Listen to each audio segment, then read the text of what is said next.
Professor R. Ashokamani, Director, Research and Development, Dhanalakshmi College of Engineering, Tambaram, Chennai. He is former professor and head of the department, Physics, Anna University, Chennai.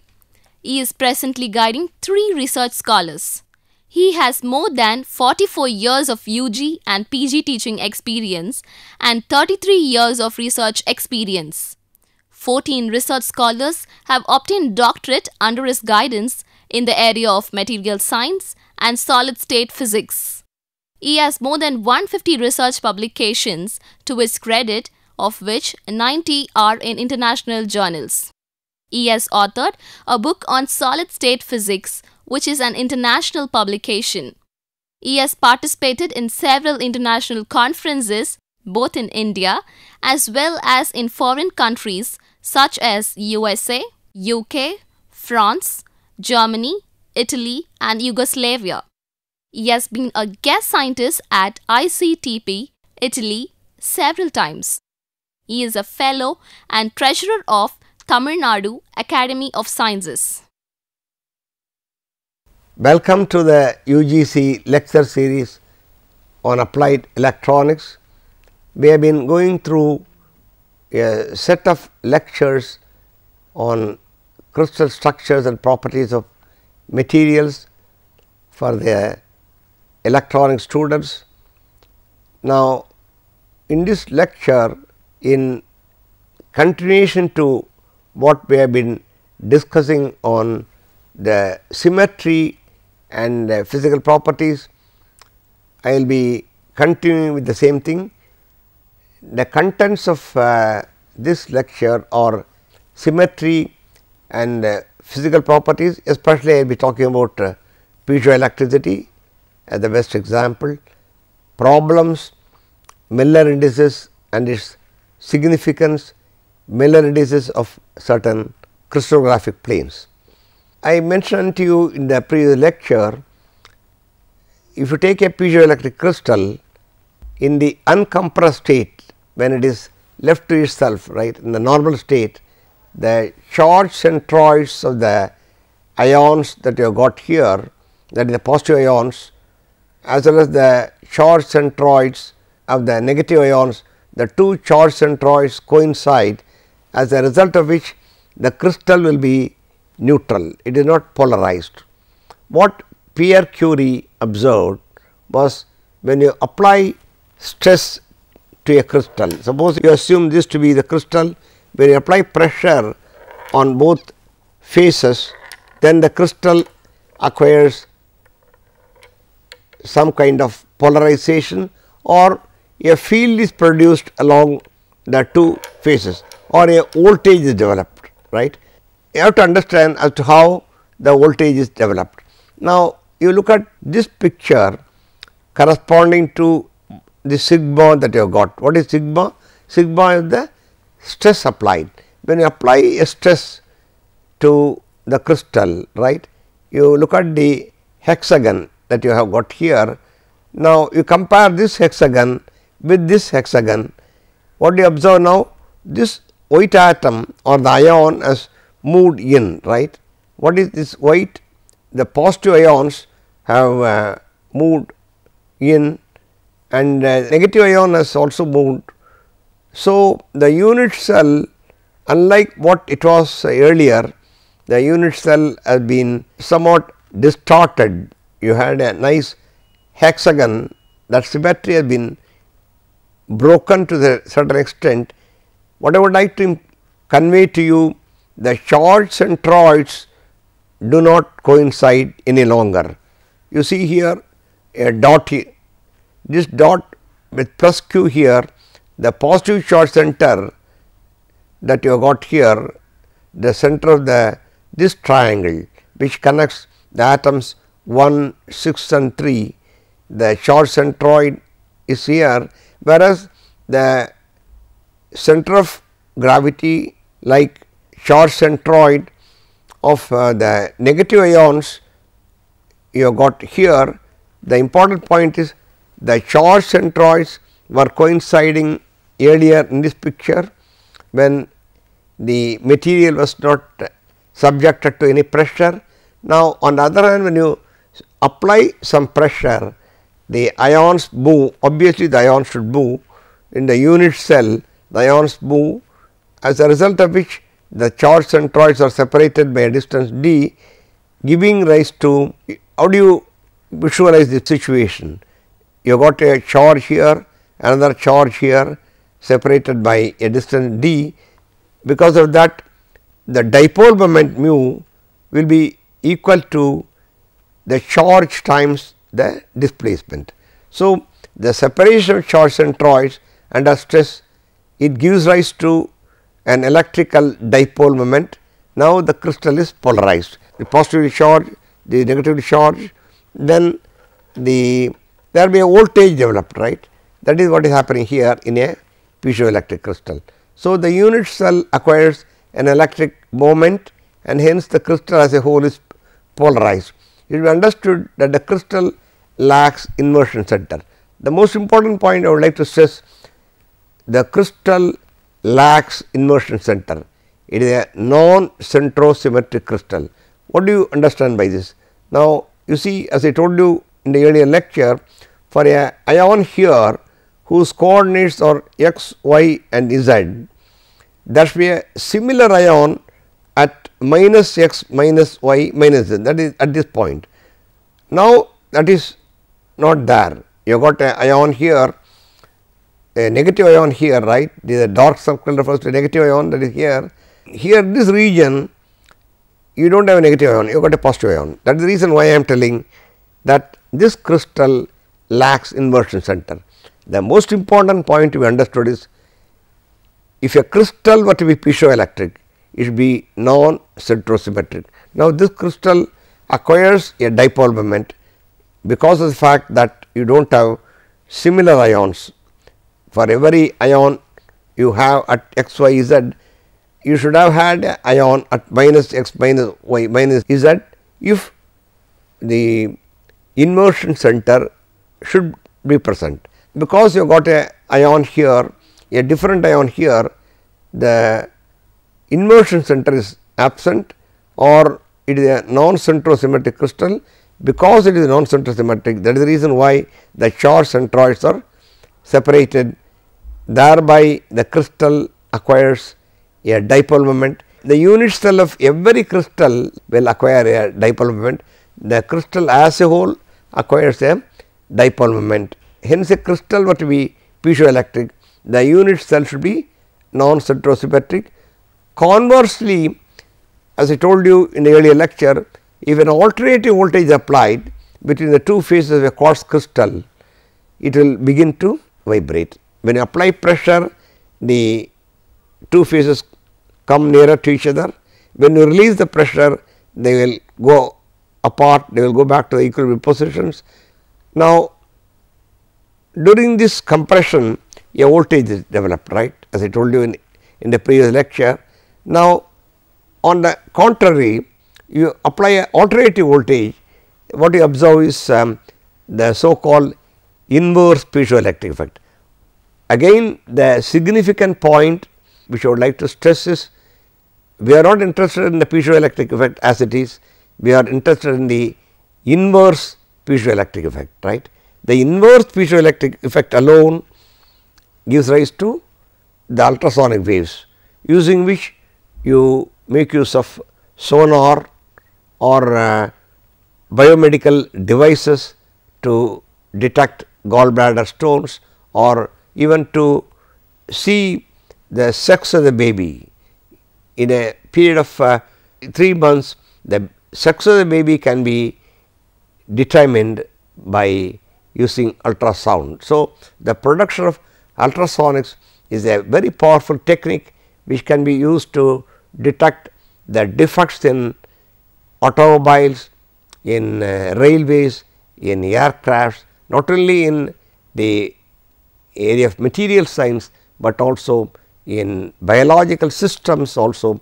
The, as I told you, the sex of the baby and very many problems can be detected using ultrasonography.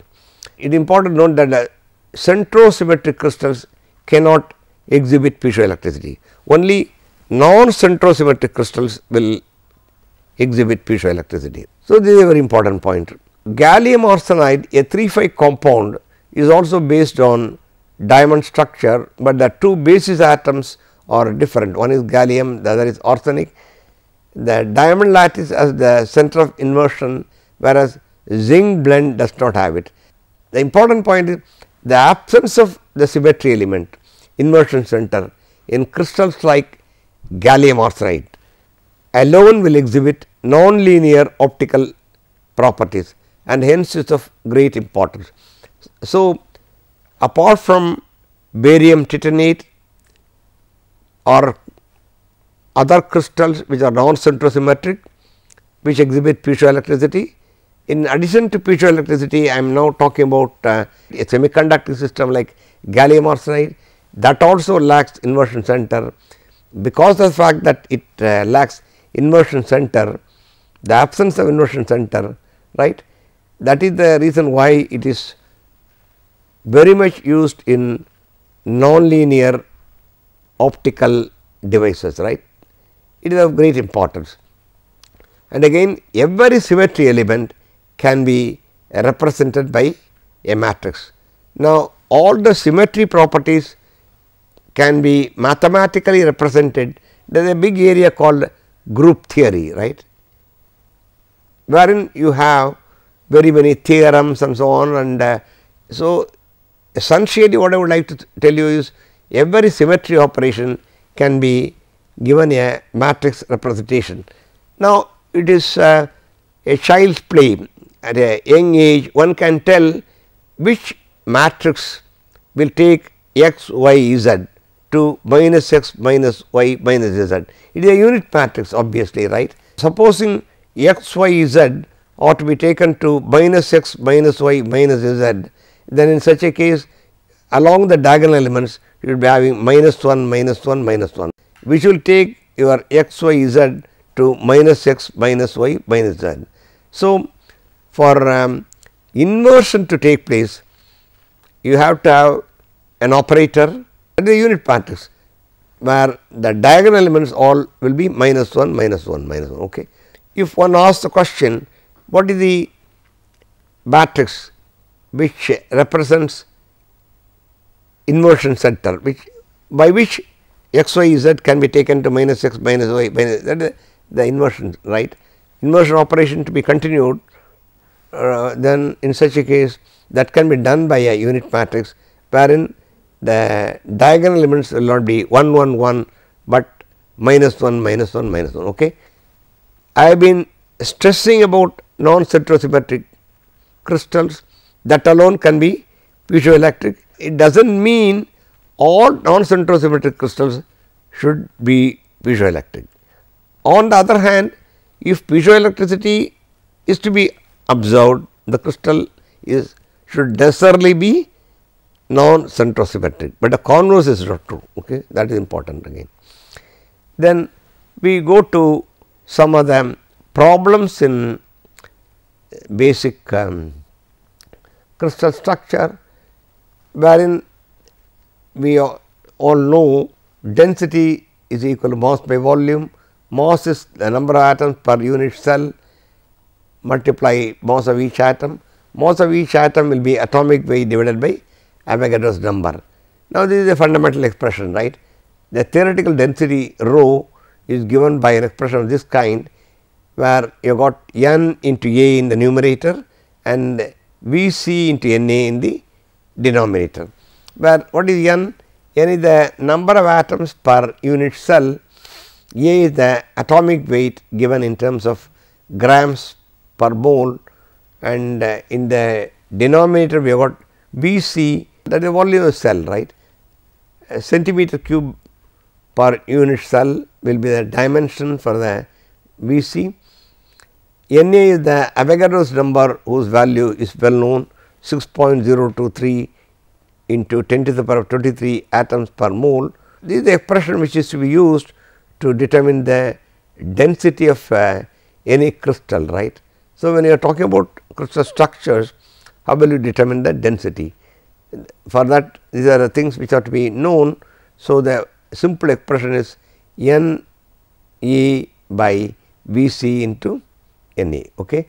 Now, let us take the case of copper and see how this can be used to determine or calculate the theoretical density rho, right. It is called the theoretical density because it will not be exactly equal to experimental or measured density of a given material. Now, let us look at the case of copper. We will calculate the theoretical density of copper. At this point, we will have a short break, and the estimation or the evaluation of theoretical density we will see after the break.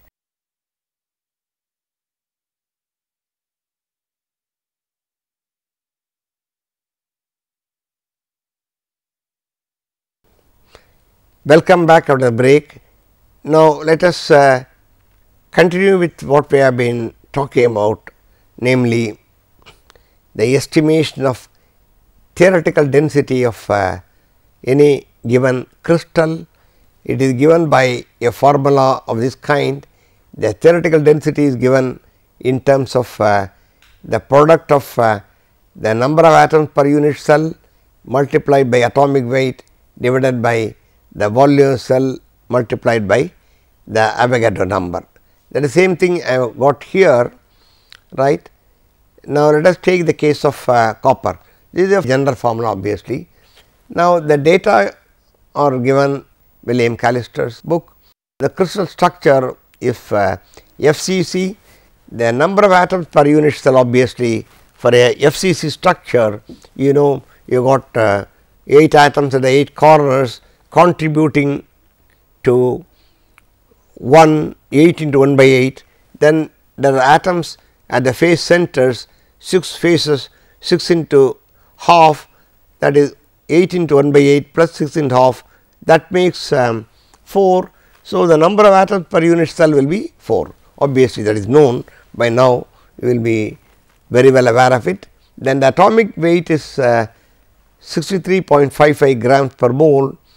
The atomic radius will be 0.128 nanometer. So, the volume will be given as A by 4R by root 2. To find the volume, you should be knowing the cell dimension, the value of A, the size of the unit cell should be known. We have seen already when we calculated the atomic packing fraction, we had a relation between A and R in the hot sphere approximation. That is what we are using here. A will be 4 into R by root 2, making this volume to be equal to 4.7. A cube will be volume, right. So, A is here. So, when you are substituting this R here, your A cube will be the cell volume, that will be equal to 4.75 into 10 to the power of minus 23 centimeter cube. So, upon substituting for V c, then the Avogadro number, the number of atoms per cell is 4, the atomic weight is given here 63.55. Upon substituting all these values, you end up with the theoretical density, which is 8.89 grams per centimeter cube. Now, that is obviously in very good agreement with the actual value of the density of copper. Rho copper will be 8.94, that is experimental value, right, 8.94 grams per centimeter cube. Okay. That is how one estimates the density of any given material. Now, this is a very general formula which can be applied to any crystal. We will move on to yet another simple problem. Now, that is what we have been talking about, the theoretical density and the actual value, all these things are given once again for copper. We will move on to estimate the lattice parameter. The worked out example, the lattice parameter of copper again. Copper crystallizes in FCC structure, as we all know, we have seen in the previous problem, and an atomic radius of copper is 1.278 angstrom unit. Calculate the lattice parameter and hence the cell volume. as we did in the last problem, the cell dimension A will be equal to 4r divided by root 2. Radius of the atom is 1.278 angstroms. So, substitute the radius here. Upon substitution, you will have the A value to be 3.61 into 10 to the power minus 10 meter. That is the cell dimension, that is the value of A. Obviously, A cube will be 47.04 into 10 to the power of 30 per meter cube. That is what you will be having as the volume of the cell. With this, of course, we try to finish more or less some of the things that we have been talking about with the crystal structure, and we have been referring to the crystallographic planes, the importance of planes.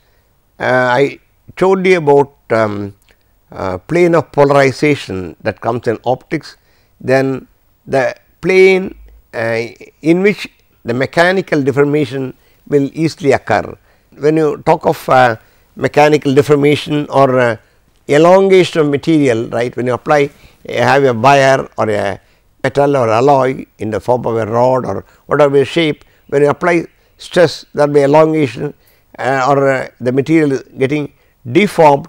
The deformation, the mechanical deformation again depends upon the crystallographic plane. Just now we saw the piezoelectric effect when I mentioned about the electromechanical coupling coefficient, that is that plane across which when you apply an alternating potential, the efficiency of conversion of the electrical energy into mechanical energy, in which plane it will maximum, right. Now, there are some other examples why you should be interested in the crystallographic planes. Now, what is a crystalline plane? What is a crystalline plane is nothing but this is a plane, right. As I told you earlier, this is a crystalline plane, there is another plane and so on, and again the planes will not be the same in the sense you have one plane here, the another plane may be passing through the body centered cubic structure, a plane may be passing through the body centered cubic. This is yet another plane. So, every plane need not be containing the same number of atoms. How to represent these planes? It is given by Miller. You got the Miller indices. The credit actually should have gone to Miller's teacher. It is Miller's teacher who taught Miller as to how to represent any given plane. So, crystalline planes are represented by Miller indices. The planes and directions are important, as I told you. The directions also are important in the earlier lecture, that is the double refraction and then what easy and difficult direction of magnetization and so on.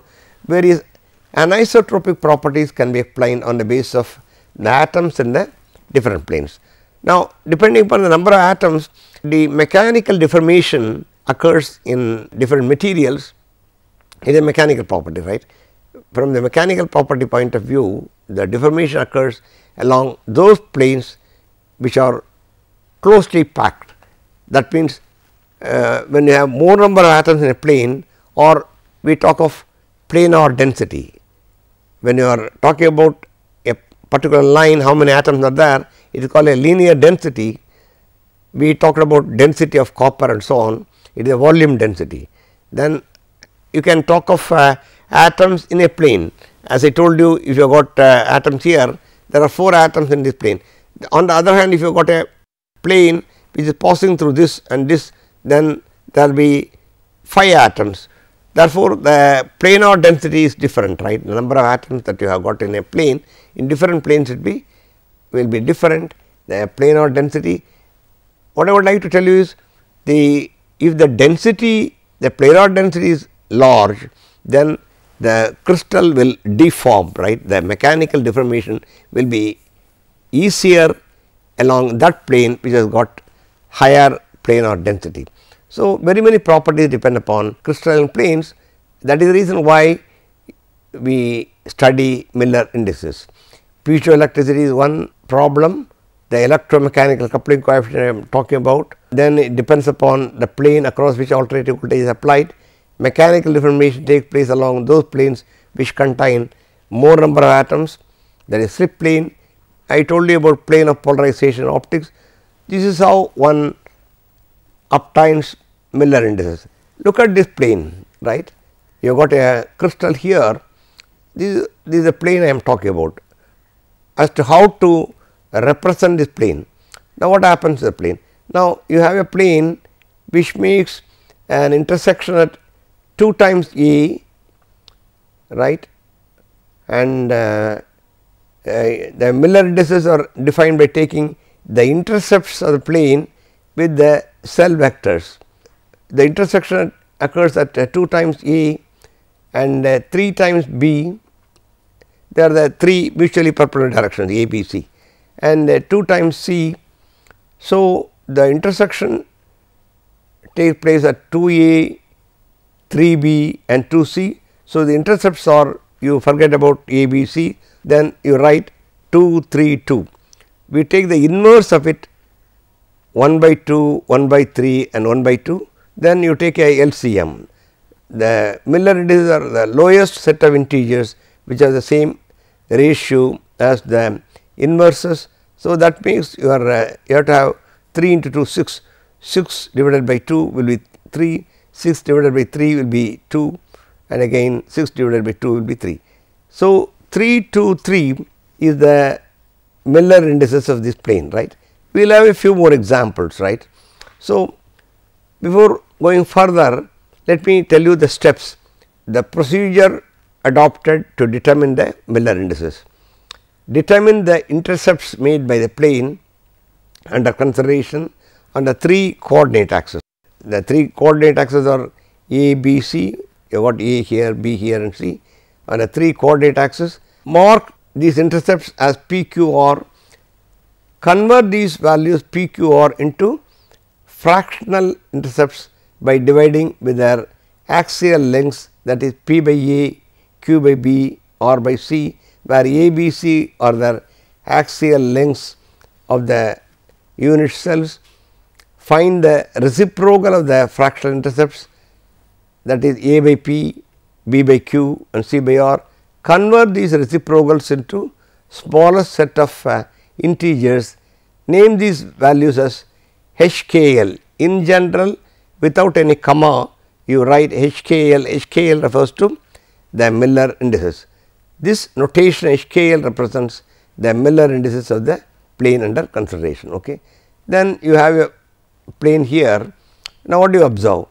It makes an intersection along the A direction. It is making intersection at 3 times A, 2 times B and 2 times C. Okay. This is the plane. The intersections are made 3 times A, 2 times B and 2 times C. So, how will you write 3, 2, 2, right, the intersection. So, 3 times A, 2 times B, 2 times C. So, you write 3, 2, 2 and take the reciprocals, that is 1 by 3, 1 by 2, 1 by 2, then you convert them, you take the LCM, the smallest 3 integers having the same ratio, that is again multiply by 6, 6 by 3, that means 2, then 6 by 2, 6 by 2, 2, 3, 3, right. So, 2, 3, 3 is the representation which is given to this plane. So, this plane will be called as a 2, 3, 3 plane, right. This is not a single plane, it refers to a family of planes, right, all planes which will be parallel to each other, because you are taking LCM, right. So, all planes which are parallel to this plane will have the same indices 2, 3, 3. So, it refers to not to a single plane, all the planes which are parallel to each other. Let us look at the cubic structure and how you talk about various planes. Let me summarize the important points. Or Miller indices are used to refer to the planes in crystals. They are important as many properties are dependent upon the planes. For instance, piezoelectricity and mechanical deformation, which have been talked in detail, are some of the examples. Any plane or family of planes parallel to each other are represented in terms of the same 3 integers HKL. Let me now pass on to the question session, what is the matrix which will represent inversion symmetry? What are Miller indices? How are they obtained? With this we close mostly the section on Miller indices, and we will see the Miller indices in cubic systems to a greater extent in the lecture to come. Thank you.